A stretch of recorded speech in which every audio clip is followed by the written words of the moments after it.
Dijeron que regresaría y no pudieron callarlo. Kid Carlomagno ha vuelto al aire, al aire, al aire, al aire.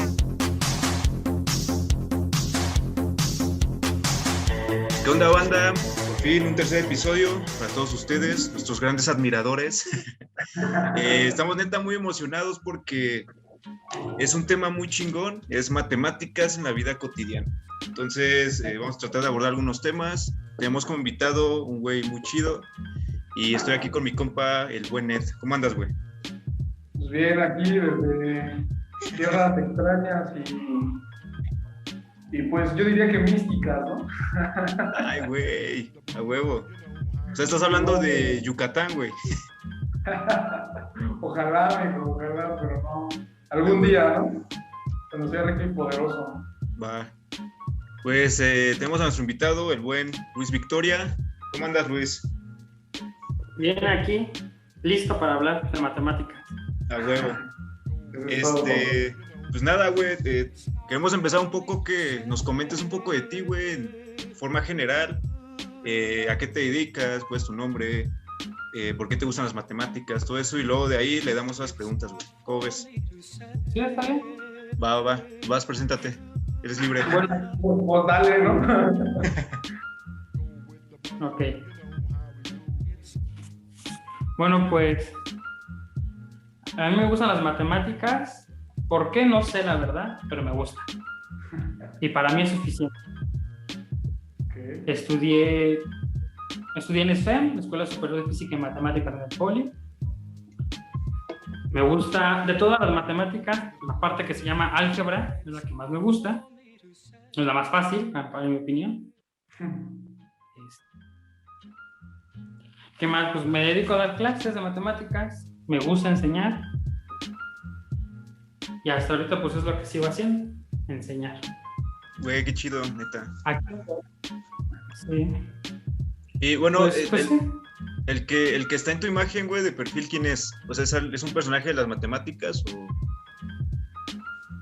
Bueno, pues sí, yo tenía entendido que iba a ser sobre otro tema esta plática, pero específicamente él se llama Paul Erdős. Ok. Es un matemático polaco. Fue muy, muy importante en el siglo XX.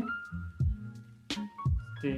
Pero lo puse porque íbamos a hablar de drogas. Entonces, este señor de aquí, en sus últimos 25 años, se puso súper drogadicto todos los días.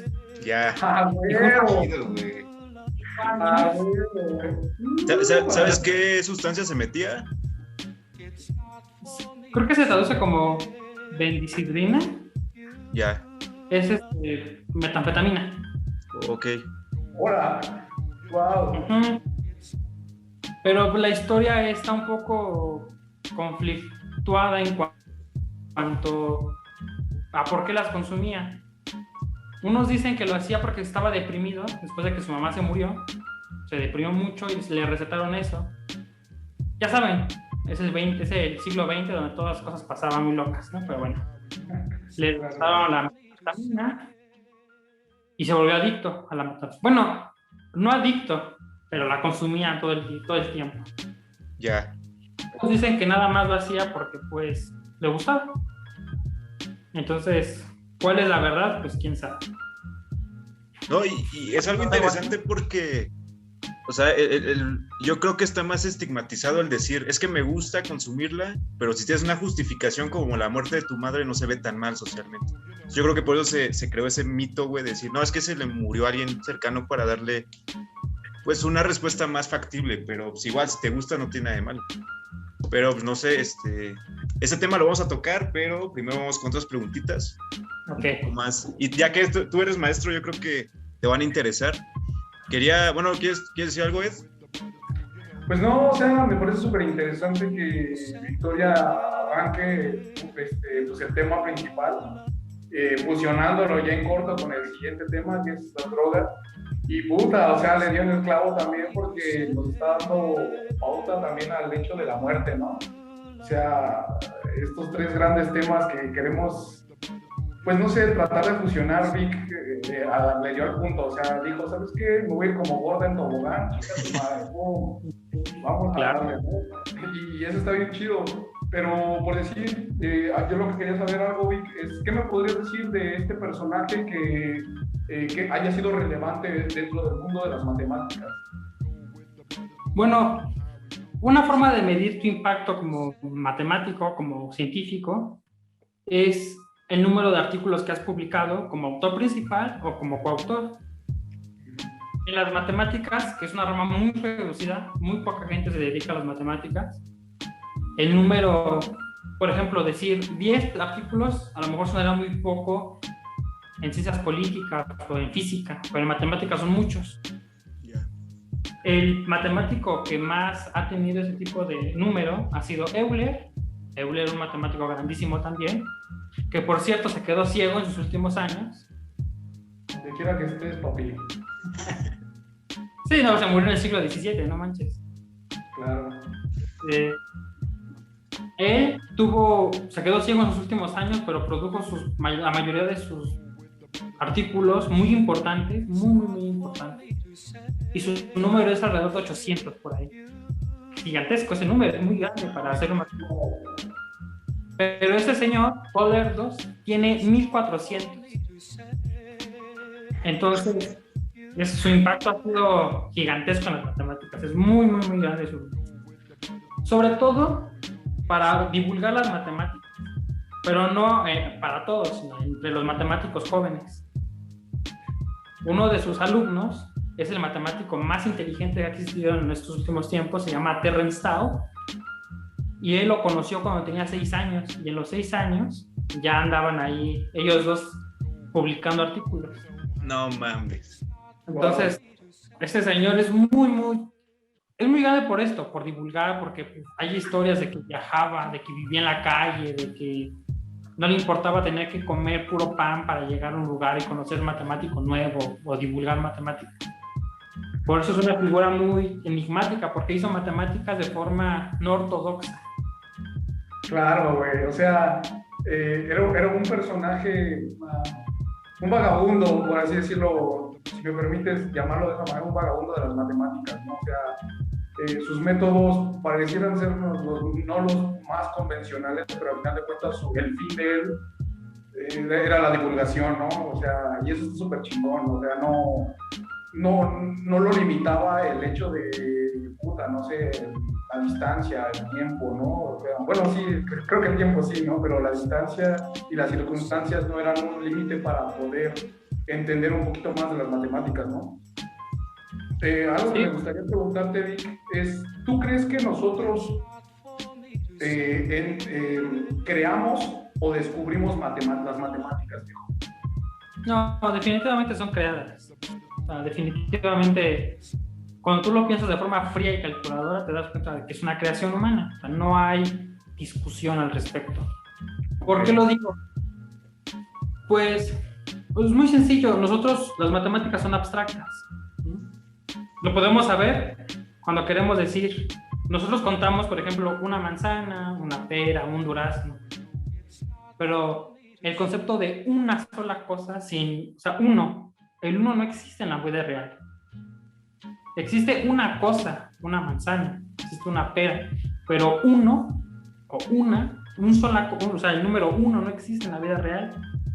Y entonces los números no existen, en realidad no son invención de nuestro cerebro.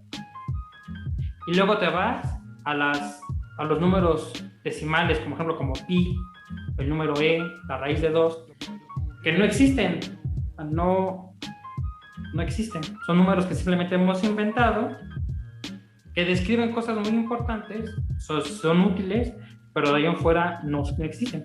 Luego las matemáticas, a diferencia de la física, ocupa el infinito como si fuera cualquier otro objeto. Pues eso aquí en la naturaleza no existe tampoco, el infinito. Entonces, claro, estos objetos, depende de tu filosofía, pueden existir en una realidad alterna, en una realidad alejada de nosotros, o no existir, como yo lo creo. Claro, o sea, bueno, sí, continuamos. Sí, pero yo no creo que las matemáticas existan como existimos nosotros. No existimos nosotros porque existen en nuestro cerebro. Sin nosotros, no existen las matemáticas. Pero no son independientes de nosotros. Eso es lo que yo voy. O sea, Depende podemos de decir nosotros. que es la forma de cuantificar información que hay en la naturaleza, ¿no? O sea, no sé si sea una forma coloquial de entenderlo.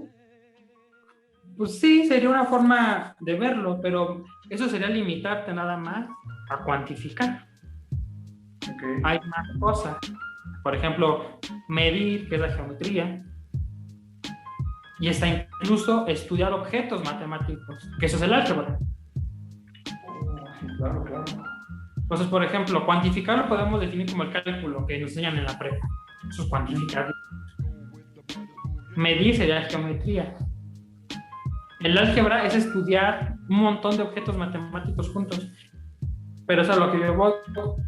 Nosotros empezamos, los egipcios, los sumerios, empezaron cuantificando la tierra, cuantificando el maíz, los terrenos, vacas, humanos. Pero fue evolucionando hasta llegar a donde estamos nosotros. Pero si no hubiéramos necesitado cuantificar, las matemáticas nunca hubieran llegado a donde estábamos nosotros. Ok. O sea, es parte de la necesidad humana, ¿no? Al final de cuentas, surge como es la ayuda para entendernos, entender el medio que nos rodea. Como dices tú, la cuantificación, la medición y muchos otros términos que usamos dentro de las matemáticas, ¿no? Al final de cuentas, es la raíz de las mismas matemáticas, ¿no? Es una serie de necesidades, ¿no? O sea, las matemáticas surgen a raíz de la necesidad del hombre, ¿no? Pues sí, hace unos meses hubo una discusión en Twitter, bueno, en Twitter de matemáticas, ¿no? De matemáticas, todo ese tipo de cosas. Claro. Twitter profundo, güey. No chingaderas, ¿no? Ellos estaban discutiendo sobre esto, sobre justamente una muchacha, no sé si había tenido 18 a lo mejor, que estaba en TikTok, subió un TikTok diciendo que las matemáticas no existían, ¿no? Y que eso a ella se le hacía muy raro porque a pesar de que no existen, de que son nuestro invento, pueden explicar la realidad, ¿no? Y así dijo varias cosas, la verdad no recuerdo mucho lo que decía. Pero su TikTok fue muy atacada por mucha gente, ingenieros, arquitectos, de todas las disciplinas humanas, porque decían que sí existían, que cómo no, que sin las matemáticas no podíamos construir puentes y que por eso existe. No podíamos, los teléfonos celulares no podían existir sin las matemáticas y que por eso las matemáticas existían. Y en esta discusión de Twitter, justamente los matemáticos estaban hablando de que a lo mejor sus argumentos de la muchacha eran un poquito básicos, pero eran ¿cómo decirlo? Eran genuinos. Su preocupación hacia las matemáticas, preguntar si existían o no existían, era genuina su preocupación, porque eso no nos lo enseñan en la primaria, ni en la secundaria, ni en la prepa, mucho menos. Nunca, no nos dejan pensar este tipo de cosas. Y ella lo estaba... Ajá. Dale. Sí, y ella lo estaba haciendo y la gente la atacó, o sea, y es ahí donde te das cuenta de que a lo mejor, bueno, cambia un poquito de tema, a lo mejor la misma gente es la que nos limita a pensar de una forma, y cuando alguien se quiere salir, luego es atacado por los demás. Pero pues en realidad las matemáticas son libres, uno puede pensar lo que quiera con las matemáticas, bueno, dentro de la lógica, pero pensar, ¿no? Juzgarlas, decir por qué existes, por qué funcionas, ¿no? Y que te den una explicación y que te guste la explicación. Si no, buscas otra hasta que la encuentres. No te rindas. Es ese sentido de cuestionarse todo, ¿no? O sea, no quedarse con una sola respuesta. A final de cuentas es, como dices tú, es muy genuina y muy válida la duda de esta chica por el hecho de literalmente decir, pero es que esta solución que tú me ofreces como tú ingeniero, tú matemático, tú lo que quieras, no me convence, no me llena, y es tan válido decir, ¿sabes qué? Voy a buscar mi propia solución y tal vez esa solución tenga algo en común con las otras, ¿no? O sea, eso está súper chingón, ¿no? Es lo que dices, que nos limitamos mucho a veces de decir, ¿sabes qué? Esto es lo que es y punto, no va a haber vuelta atrás, ¿no? Esto tiene que ser así. Sí, es una pendejada, ¿no? Es que sí hay un cierto determinismo por parte de las matemáticas y los profesionales que la usan para explicar el mundo tal cual. Y esa parte que dices tú, de que las matemáticas no son naturales hablando de algo biológico, algo determinista, y son más construcciones sociales o culturales, da pauta a saber que hay más maneras, aparte de las matemáticas, de poder leer la realidad y entenderla. Y bueno, respondiendo un poco a lo que decías tú, Luis, hay un libro muy chido que los invito a que lo lean también, que se llama De animales a dioses, de Harari, y encontré una parte muy chida que explica cómo las matemáticas son parte fundamental de estas sociedades más avanzadas o más modernas del ser humano. Voy a tratar de dar como un resumen rapidísimo y ahí me dicen sus cuestiones que tengan. Harari empieza con una revolución agrícola, que se refiere a esta parte del ser humano cuando llega a ser sedentario en esta evolución que tuvo. Antes de eso eran cazadores, recolectores. En la revolución agrícola empiezan a cultivar, empiezan a estacionarse en lugares, por ende necesitan cuidar de sus recursos y tener una manera de administración para almacenar estos nuevos recursos que van a tener. Sabemos que el ser humano o el Homo sapiens tenemos una capacidad de memoria abrumal a comparación de otros animales. Pero aquí lo importante y el por qué surgen las matemáticas o los números es a partir de que la acumulación fue tan grande dentro de estas sociedades agrícolas que la capacidad de memoria del ser humano ya no fue suficiente, o sea, ya lo rebasaba demasiado. Por ende, bajo esta expresión, se crea la escritura y los números.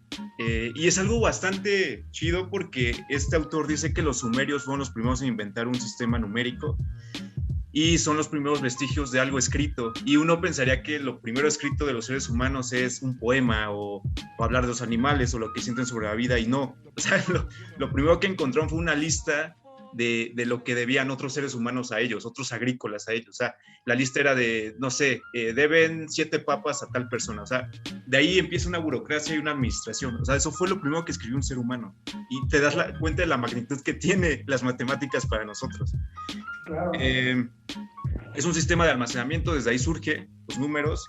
Y según Harari, biológicamente los seres humanos únicamente podemos coexistir a lo máximo dentro de 150 Homo sapiens. Más allá de 150, se supone que ya no podemos coexistir porque somos tantos que ya hay una forma de organizarnos. Harari dice que gracias a la escritura, con los números, como los que les decía, junto con los mitos de creer en dioses, de creer en una naturaleza, creer que el volcán habla o creer que el volcán se enoja por X razón, son dos elementos importantes para que hoy en día millones de seres humanos podemos pensar de una forma bastante igual. Aunado a esto, él habla de un acontecimiento bastante importante a finales del siglo IX después de Cristo, que es la invención de los números arábigos. Esta invención de los números arábigos del 0 a 9 lo que hizo fue crear todo un lenguaje universal y homogéneo para todos los seres humanos, a partir también de acuñar elementos como multiplicar, sumar y restar. Y desde ahí podemos entender que las matemáticas hoy en día la podemos entender desde yo como mexicano hasta una persona en la India o una persona en Siberia, entenderían este lenguaje que es universal y que, como ustedes decían, se puede entender de 1000 maneras diferentes. Y de aquí también parte de esta importancia de las sociedades más modernas y más difíciles de poder leerlas, en que también las matemáticas, tú decías, crea todas estas partes de la ingeniería, y más que nada hoy, ahorita que está bastante fuerte y revolucionario, esta parte de los algoritmos dentro de la computación, este nuevo lenguaje binario. O sea, esta parte de empezar con los sumerios hace más de 3500 años, ahora se puede ver con el lenguaje binario del 1 al 0, del 0 a 1, perdón. Y bueno, totalmente después, si lo estamos viendo, nacería una inteligencia artificial que podría ir más allá de los parámetros del ser humano. Y ya sería otra discusión muy chida también. Pero lo que quería decir es la importancia de los números en las sociedades que tienen. Y a partir de esto vemos que lo que nos decía nuestro profesor Astroso de matemáticas, de que íbamos a necesitar las matemáticas en toda nuestra vida, es muy cierto. ¿Cómo ven esta cuestión? Pues sí, sabes que tiene sentido lo que dice el autor, porque yo creo que sería imposible imaginarnos, bueno, justamente hablando antes de la pandemia, hubo una entrevista con la astrofísica, creo que es, Julieta Fierro, aquí en México. Y a ella le preguntaron qué creía del fin del mundo, de esto de que es la sobrepoblación, el cambio climático y todo eso. Ella decía que, pues que sí, ¿no? Que es un problema muy serio, que debemos afrontarlo bien, pero que mucha gente ignorante cree que volver a la agricultura, vivir del campo, hacer como los sumerios, que esa gente cree que esa es la solución, pero es falso, completamente falso. Hoy en día sería imposible sobrevivir en esas condiciones. Pues somos demasiada gente, tenemos muchas enfermedades, somos muy dependientes de la tecnología. Y como dice el autor que acabas de decir, las civilizaciones más avanzadas dependen más de las matemáticas, dependen más de su tecnología, de su ciencia. No puedes hacer la inversión, no puedes quitárselas y pensar que van a sobrevivir, porque no es verdad, eso no sucede. Y sí, las matemáticas se volvieron importantes porque quisimos que se volvieran importantes. A lo mejor hubiera existido una alternativa sin matemáticas, pero a lo mejor no hubiéramos llegado tan lejos, a lo mejor sí. El problema es que solo estamos nosotros como ejemplo. Deberíamos encontrar otras formas de vida y ver si ellas ocupan matemáticas o no. Claro, sí, pienso yo que con respecto a lo del autor, esta parte tan importante del registro mismo de las matemáticas, o sea, el primer registro que se hace de forma escrita, siendo las matemáticas parte esencial, demuestran la importancia del cual, o sea, el hecho de, te digo, vuelvo a la necesidad, es tan básica como la alimentación, ya se ha vuelto algo así, o sea, yo podría decir algo así que se han vuelto las matemáticas algo tan básico y tan necesario, que imagínense, desde aquellas épocas ya viene siendo algo tan importante, ¿no? O sea, básicamente en los orígenes más primitivos del hombre ya las matemáticas eran algo esencial, ¿no? Dentro de la vida cotidiana, ¿no? Y siendo de esta forma una condición, imaginarte un mundo sin las matemáticas actualmente es casi improbable, o sea, literalmente somos tan dependientes de este tipo de forma o construcción social que ya sería difícil hacer un retroceso, ¿no?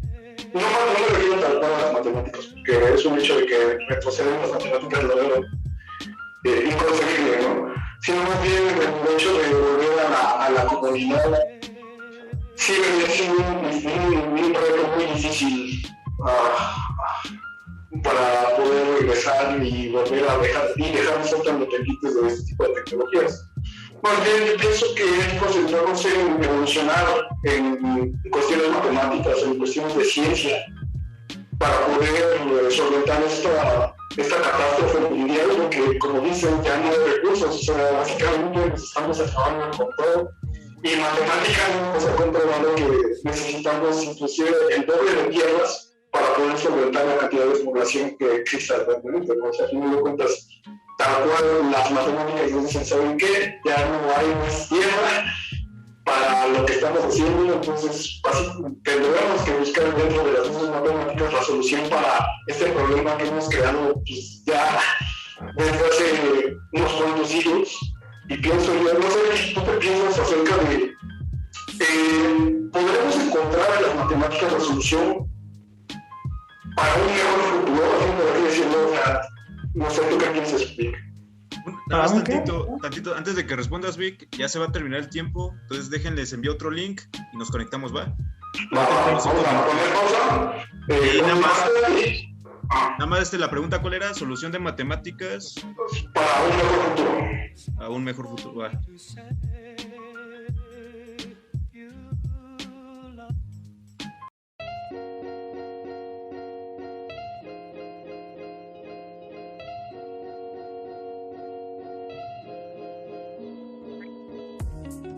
Ya está.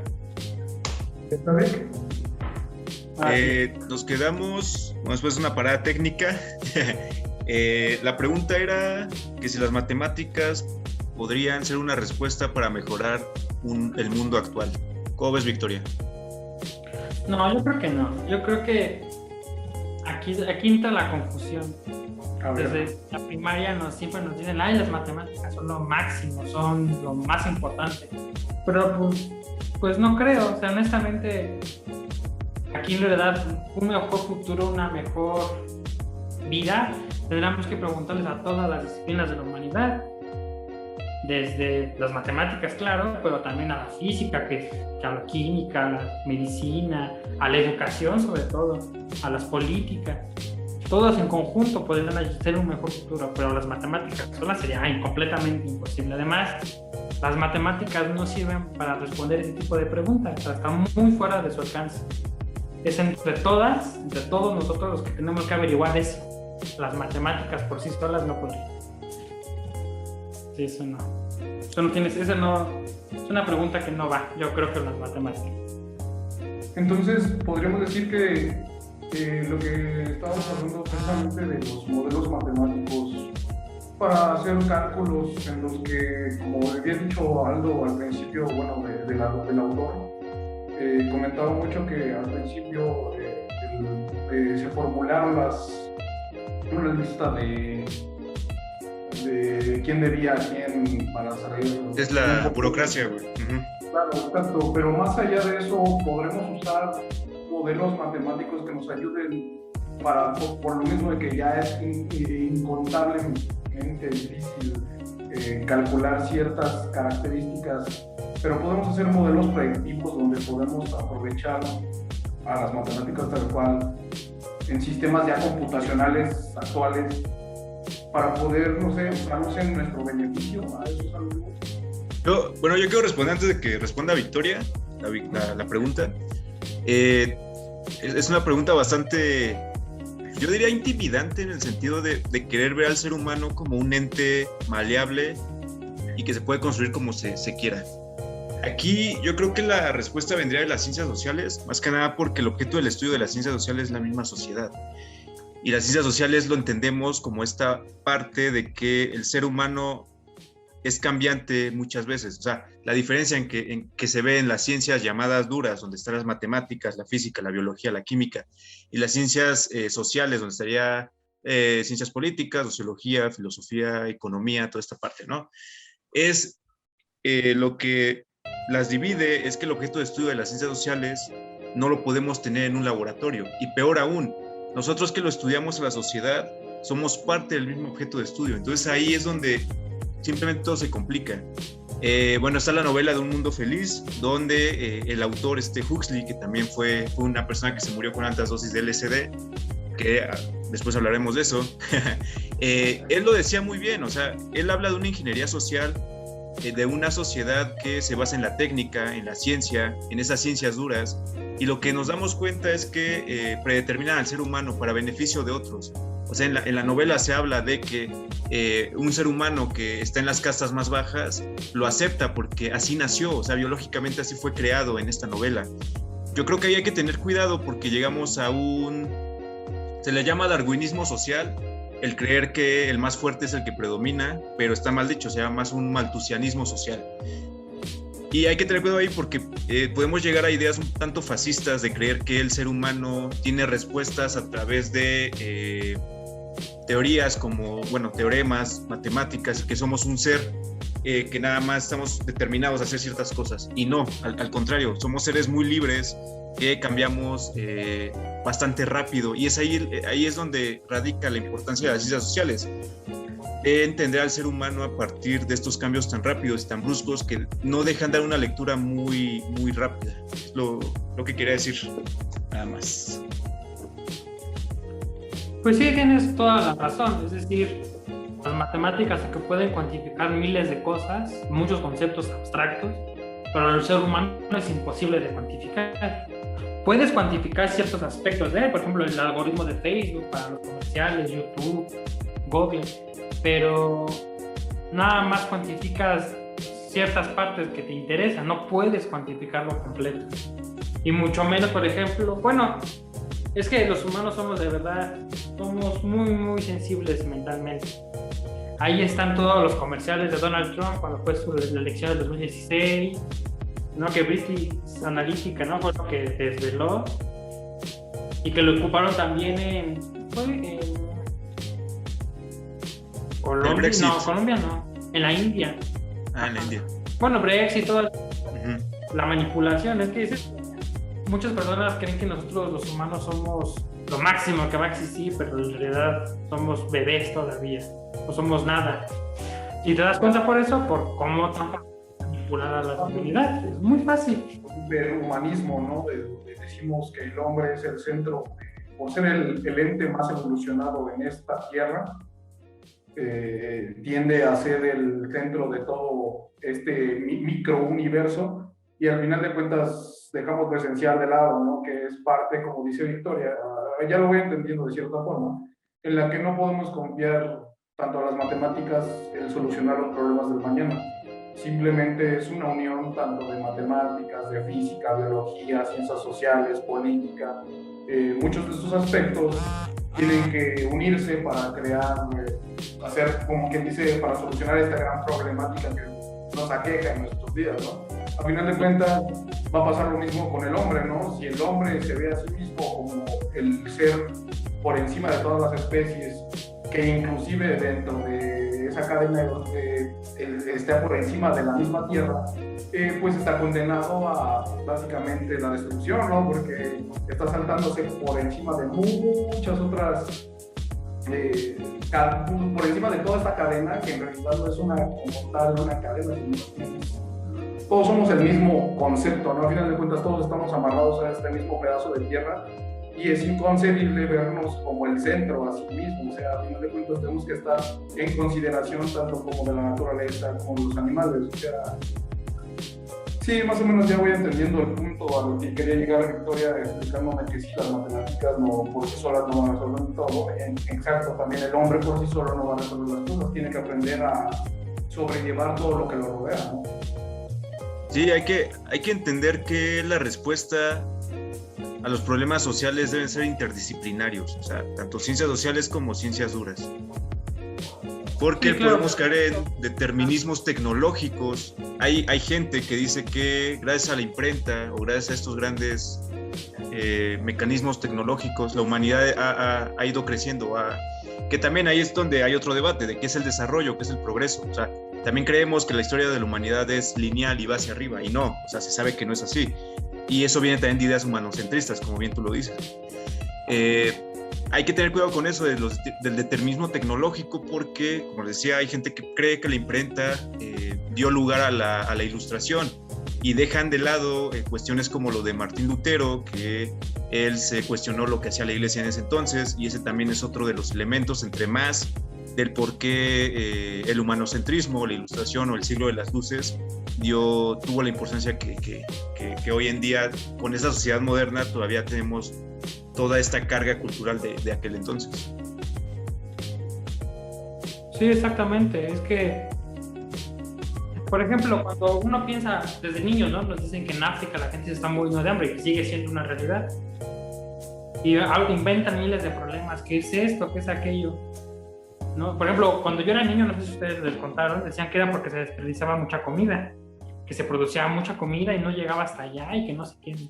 Pero cuando tú te das cuenta en las matemáticas, te das cuenta de que en realidad mucha ayuda humanitaria va a África, suficiente para alimentar a toda esa gente. Entonces, ¿cuál es el problema aquí, no? Es aquí cuando entran las demás disciplinas. Bueno, pues es que es la guerra. Bueno, es que son las políticas. Bueno, es la corrupción del humano. Todas estas cosas son las que tenemos que tomar en cuenta siempre que hablemos de la humanidad, que de nuevo, las matemáticas podrían ayudarte, pero no te van a dar la solución. Esa es la cosa. Sí, claro, como quien dice el dicho, ¿no? Zapatero a su zapato, ¿no? O sea, sí podemos ser interdisciplinarios tal vez, en el sentido en que uno mismo puede educarse en ciertas áreas. Obviamente no vas a abarcar al 100% todo, más que nada es como conocimiento puro, meramente para no dejar de lado el hecho de que recuerdo mucho conceptos en los que me decían que anteriormente los matemáticos tendían a ser inclusive filósofos, y eso para mí era muy importante porque no dejaban de lado el hecho de los conceptos y parte de su ciencia tal cual, sino ellos complementaban esta ciencia con esta otra ciencia. Básicamente es el apoyo de uno con otro. O sea, entiendo bien que puede ser meramente matemático, pero no deja de lado de que tú, como individuo, trates de buscar otras vertientes que te ayuden a complementar, ¿no?, lo que ya estás estudiando. No quiere decir que sean totalmente ajenas unas con otras, pienso yo. No, y también hay que entender que, o sea, esta parte de la interdisciplina viene a partir de, igual, sociedades más avanzadas y más complejas, donde ya un ser humano por sí solo, aunque tenga muchos estudios, no puede entender la realidad social, porque ya es demasiado grande. Y esto viene también con el posmodernismo, donde hay diferentes realidades donde uno no las puede leer por sí mismas, más que puede estar en este grupo social, ya sea el homosexual, ya sea los negros, las mujeres. O sea, muchas veces el posmodernismo es de lo que nos habla. ¿Qué tan complejo se ha hecho la sociedad y la modernidad que ya necesitamos que cada ser humano se especialice únicamente en una rama? Y si ustedes lo notan, antes de la modernidad, los científicos eran multidisciplinarios sin siquiera saberlo. ¿Por qué? Porque no era tan complejo todo. O sea, alguien que se dedicaba a las matemáticas podía hablar de la física, podía hablar de la química, podía hablar de 1000 cuestiones. Hoy en día ya no es así y nos damos pues la realidad de la magnitud de todos los problemas que hay. O sea, hay realidades, hablando del capitalismo, hay gente que en verdad te puede decir, no, es que yo en verdad he tenido una mejor vida por el capitalismo, pero a unas cuantas calles te van a decir que no es cierto. Y ahí es donde uno se complejiza, porque la verdad es que, o sea, es ahí donde los parámetros ya son muy difíciles de poder leer. Sí, claro, pero también te emociona cuando encuentras el conflicto, porque puede haber, es ahí donde llega, entonces significa que hay una solución nueva, hay que encontrarla. Si el capitalismo no funciona, el comunismo no funciona, el socialismo no funciona, ¿qué más hay? ¿Qué nos espera? A mí la verdad es lo que más me emociona del futuro, saber qué sigue, o sea, qué... Ya. Porque imagínate, llevamos ¿qué? 200 años con los mismos sistemas y no funciona ninguno. Entonces, ¿cuál es el que sí va a funcionar si es que existe? O si no, ¿qué sigue? ¿Cuál es el siguiente? Eso es lo que la verdad me emociona del futuro. O sea, lo que tú ves dentro del conflicto no es tal cual un ámbito deprimente, sino es más bien un ámbito de posibilidades donde tú como matemático, tú como filósofo, tú como sociólogo vas a encontrar una solución para este nuevo problema, ¿no? Bueno, ni tan nuevo, ¿no? Para pues así que no sé, es como lidiar con esa frustración y decir, ¿sabes qué? En lugar de irme a tirar a la chingada, decir, ¿sabes qué? El mundo se perdió hace 200 años, vámonos a joderlo y ya. Básicamente tú estás diciendo que te emociona por el hecho de que, wow, vamos a poder inventar un nuevo sistema y vamos a tratar de ver si este nuevo sistema va a corregir los errores pasados, ¿no? O sea, eso es esencial, eso está muy chido, ¿no? Sí, me causa esperanza. Pues sí, no solo puedes hacer matemáticas y no puedes, pero a lo mejor no puedes porque no encuentras herramientas. Cuando las encuentras, le das por otro lado, pero ha pasado de forma grandísima en las matemáticas, sobre todo en el siglo XX hubo una crisis de las matemáticas muy importante, como fue como en el 36 más o menos, y eso a muchos matemáticos los definió, pero la mayoría dijo, no, pues qué padre, ya tenemos una forma, esta crisis nos trajo ahora una nueva luz sobre las matemáticas, y hay que seguirle dando, o sea, no hay que perder la esperanza. Entonces sí, o sea, la verdad, las matemáticas, como tú lo decías ahorita, tú decías que los matemáticos podrían llegar a ser filósofos, y sí, o sea, la verdad, poco a poco cuando tú te vas uniendo a las matemáticas, vas generando tus propias ideas, tus propios, pues sí, ideas filosóficas, digamos, de las cosas, cómo deben de ser, cómo deben de funcionar, y eso también influye en tus matemáticas. Y eso mismo, como yo, como humano en este planeta, también influye en cómo ve el mundo. En vez de ver una crisis a cada lado, a lo mejor es una oportunidad para encontrar una solución. Eso es lo que las matemáticas enseñan. Por eso yo creo que ser interdisciplinarios también debería incluir bastante las matemáticas. Aunque las odies, pero deberíamos esforzarnos todos por aprenderlas. Y bien aprendidas. Sí, es muy importante. En este entendido de que hablamos de la crisis que hubo en las matemáticas en el siglo XX, me dices que muchos matemáticos cayeron en depresión y en este tipo de situaciones.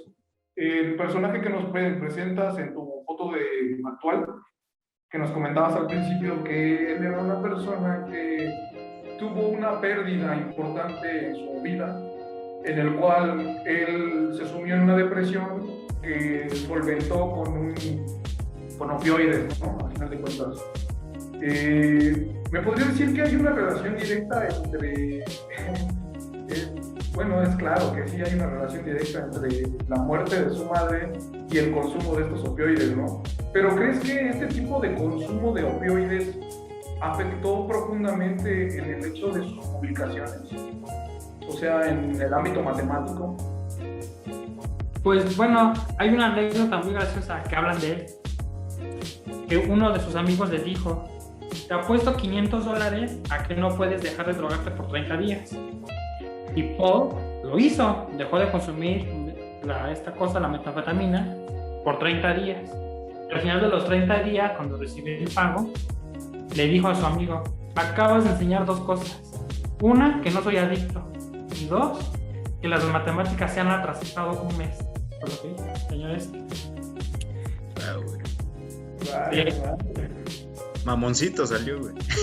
Sí, bueno. Así son los matemáticos muy famosos, la verdad. Oye, yo quería preguntarte, me dices que este personaje, Gerdo se llama, ¿verdad? Uh-huh. Publicó cerca de 1400 artículos científicos sobre matemáticas. O sea, obviamente en 1400 artículos hubo todo un crecimiento de las matemáticas, nuevos teoremas, nuevos problemas. ¿Por qué crees tú que a pesar de que hubo tantos artículos, hay tantos, ¿por qué seguimos aprendiendo lo mismo en la escuela? O sea, ¿en dónde radica? Sé que es difícil, sé que son conceptos que a lo mejor en la secundaria, primaria, preparatoria no se pueden entender, pero posteriormente tampoco llegan a la sociedad. ¿Por qué esta falta de que el conocimiento se pueda propagar por toda la sociedad a las personas que se llaman las personas de banqueta, personas de calle? Según desde su postura, ¿por qué es tan complicado y seguimos aprendiendo lo mismo a pesar de que ya hay 1000 resoluciones diferentes y problemas mucho más complejos? Bueno, es que es muy sencillo. Hay que acordarnos que en donde vivimos en la actualidad, el sistema capitalista, la educación es una empresa, es una industria. Ya, ajá. ¿Qué quiere hacer? Educar a cantidades masivas de gente. Y claro, cuando tú quieres hacer eso, tienes que sacrificar muchas cosas. Y lo hemos visto, bueno, yo no sé ustedes, pero hemos conocido personas que se han quedado atrás, que no han podido. Y no pueden, no porque no tengan la capacidad, sino porque no tuvieron la ayuda. Y es que, claro, en una industria gigantesca y mal hecha, va a haber miles de errores, miles de rezagados, pero la gran mayoría va a pasar. ¿Y eso para qué sirve? Generas trabajo, tienes industria, tienes trabajadores, como en China, justamente, que se está reduciendo su población, ¿no? Tienen este problema de que no tienen niños. Ahora su número de personas educadas está disminuyendo, mientras que nosotros no tenemos ese problema, porque tenemos el número, pero sí tenemos muchos rezagados. Y el problema es qué se hace con ellos. Pero no se enseñan estas cosas más avanzadas, sencillamente por esto, porque hay que hacer todo en serie y todo tiene que ser rápido. Y sí, claro, como en una fábrica, si un método funciona, pues lo repites y lo repites hasta que se rompa. Por supuesto, o sea, esto habla mucho de que el capitalismo, el sistema tal cual, es amoral. A final de cuentas, se dice que como es una industria, el peor de la educación, no importa si hay muchos rezagados o no, a final de cuentas lo que importa es tener resultados. El capitalismo nunca va a enfocarse en quién está siendo corrido y quién no, simplemente le importa salir adelante, ser sostenible para sí mismo. O sea, no va a ver por el bien común, va a ver por el bien de las ganancias. Inevitablemente siempre va a ser así, ¿no? Y es interesante porque sí, o sea, el capitalismo es amoral en el sentido en que únicamente busca la forma de coexistir. Bueno, no, más bien de existir, no coexistir. Y es interesante porque también esos rezagados de los que hablamos, no es como que no se sepa qué hacer, al contrario, se sabe muy bien qué hacer con ellos, porque son los obreros, son los excluidos, son los que le darán las ganancias a aquellos que que no son los rezagados, aquellos que serán las personas empresariales, los ricos, los que tienen todas estas características hegemónicas como ser blanco, ser hombre, ser heterosexual, toda esta parte, ¿no? No tener capacidades diferentes. Entonces yo creo que más allá de no saber qué se hace con los rezagados, al contrario, sí se sabe muy bien qué hacer. Y es eso, ser la mano de obra barata. Bueno, pero igual todo depende, ¿no? De que, por ejemplo, nosotros mexicanos somos la obra barata de Estados Unidos, eso ya es evidente. No, a lo que yo me refiero de no saber qué hacer es dejarlos vivir su vida a los rezagados, dejarlos resolver sus propios problemas sin ayuda. Eso es no saber qué hacer con ellos. Porque en un sistema, digamos, mejor, habría solución para todos, pero para los rezagados en nuestro país no hay. Los dejas vivir, que resuelvan sus propias broncas como puedan. Eso sí, tienes que aportar. Independientemente de lo que hagas, aporta. Pero justamente por esto, como la educación tiene que ser tan serial, tan sistémica, tan rápido, se tienen que dejar muchas cosas afuera. Por eso hay escuelas, bueno, cuando vas a un concurso de matemáticas ya avanzaditas, a los maestros que suelen enseñar estos temas, no enseñan matemáticas como a nosotros. No nos enseñan las matemáticas así que vemos en la secundaria, es más, ni siquiera lo que vemos en la prepa. Nos enseñan una habilidad que es indispensable, que se llama resolución de problemas. Te presentan un problema muy sencillo y te dicen cómo lo resolverías. Y dejan a los niños explorar soluciones, ver qué pueden encontrar, patrones, dibujos, números, lo que ellos quieran. Y al final de una sesión les explican cuál es la solución y ponen las diferentes formas que los alumnos han encontrado de llegar a esa solución. Pero esa es una educación específica para las matemáticas. Pero eso no se puede enseñar a un grupo de 50 niños, sería imposible. Por ejemplo, veamos en Suecia, ¿no? Bueno, Finlandia mejor. Ellos tienen un salón a lo más creo que de 15 alumnos. Y en un salón de más de 15 alumnos tienen 2 profesores mínimos. El profesor principal, que da la clase, y el profesor, y el asistente, que se encarga de ayudar a los alumnos que se están quedando en la clase, que necesitan ayuda. Así el profesor principal da la clase sin ninguna interrupción y el profesor secundario ayuda a los que están atrás, a los que se están quedando, los va empujando poco a poquito. Pero ese sistema es muy caro y en un país pobre como México nunca se va a implementar. Claro, volvemos a lo mismo de le importan más las ganancias. O sea, si para el capitalismo eso no deja una ganancia, no tiene importancia, entonces se desecha. Como dices tú, la industria de la educación actualmente en México se enfoca en simplemente acelerar el proceso. Salgan.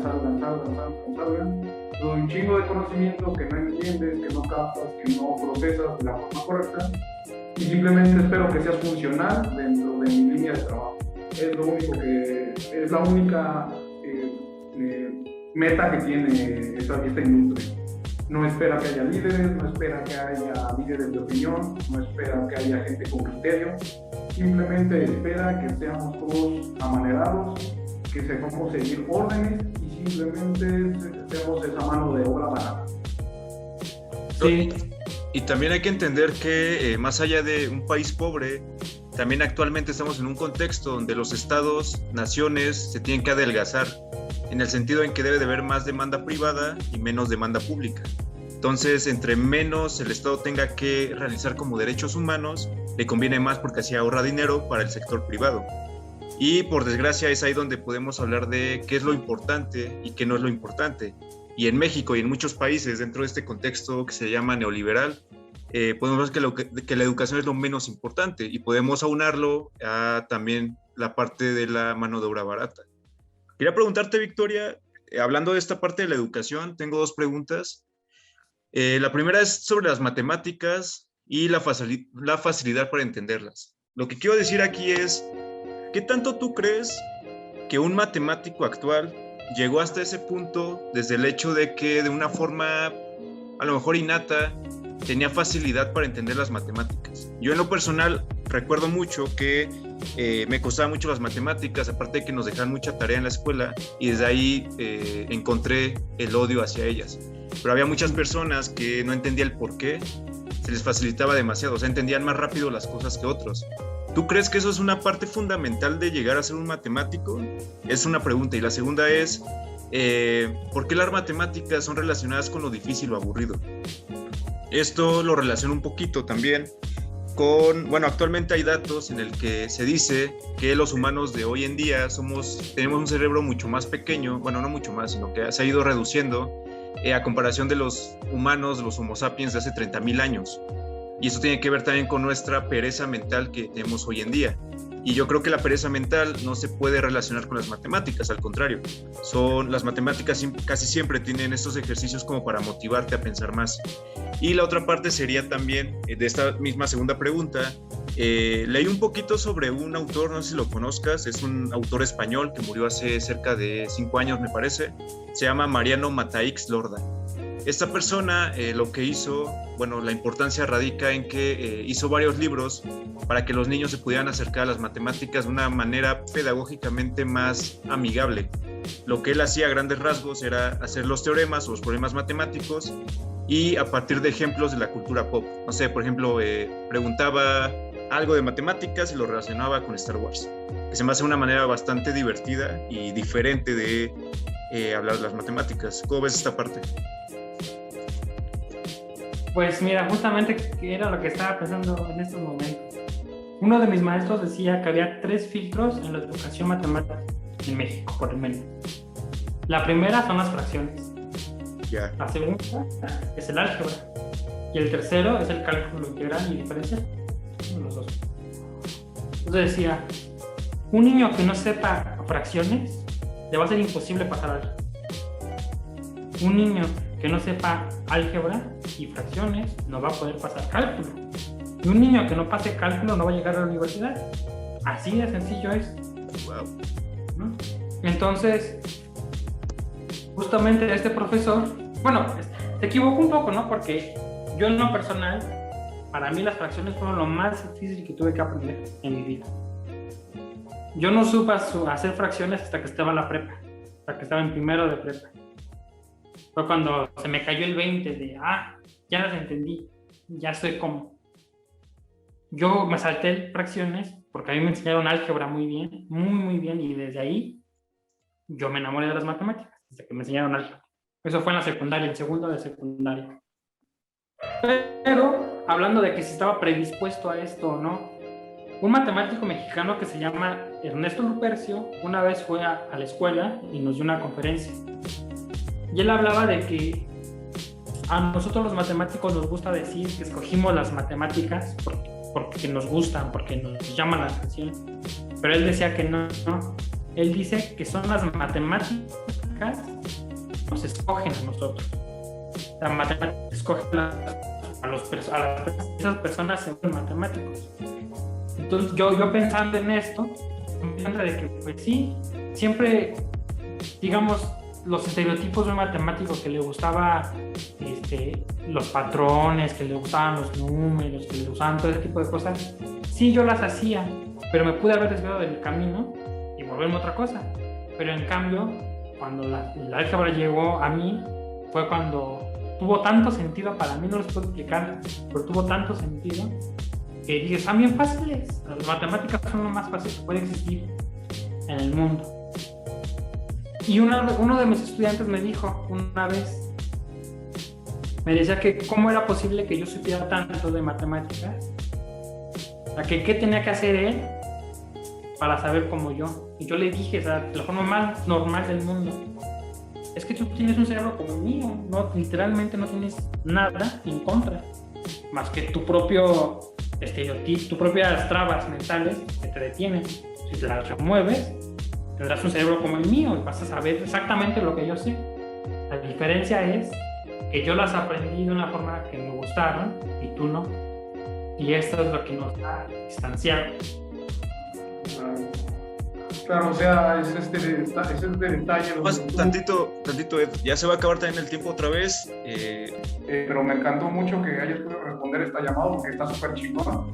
Espero que para la próxima ya esté en un lugar mejor para poder hacerlo de una manera y Sí, podamos hablar mejor, ¿no? Pero de todas formas espero que continúen con esto porque está chingonísimo y la verdad lo que están llegando está bien verga. No sé si puedan dar un poquito más de tiempo porque estaría súper chingón que hablaran más de esto. Y de todas formas quedamos pendientes para un siguiente episodio, ¿no? Porque esto se presta para más, ¿eh? Nada más